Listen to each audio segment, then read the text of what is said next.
Breaking news tayo, Team Zoo versus Keith Thurman cancelled na matapos magtamo si Keith Thurman ng bicep injury sa kanyang kanang braso. So yung laban niya kay Team Zoo sa March 30 hindi na matutuloy. So ito sana yung muli pagbabalik ni Keith Thurman sa ring. Huling laban niya noong February 2022 pa, laban kay Mario Barrios. So matagal-tagal na namang mababakante ulit si Thurman na paglilipas na rin siya ng panahon.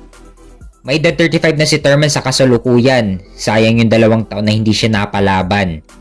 Noong 2022, may edad pa lamang siya na 33. Nasa kalagitnaan na siya ng kanyang prime. Tapos ngayon may edad 35 na si Thurman.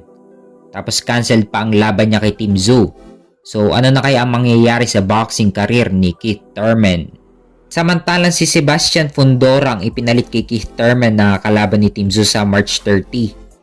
At sinanksyonan ng WBO ang magiging laban ni Team Zoo kay Sebastian Fundora. So nakataya na ang WBO Super Welterweight title sa magiging laban nila. At hindi lang yun, nakataya din ang vacant WBC Super Welterweight title. So kung sinong mananalo dito magiging unified WBC at WBO Super Welterweight Champion agad sa 154 pounds.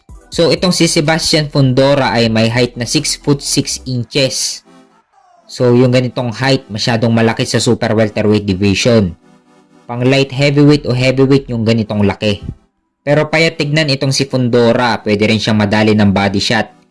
Kahit malaki siya sa super welterweight division. So kahit malaki itong si Fundora, siya pa rin ang underdog sa magiging laban niya kay Team Zoo. Huling laban ni Fundora, natalo siya kay Brian Mendoza via knockout sa round 7.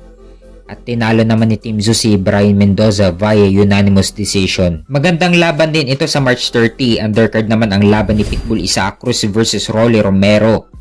Nakataya naman dyan ang WBA Super Lightweight title.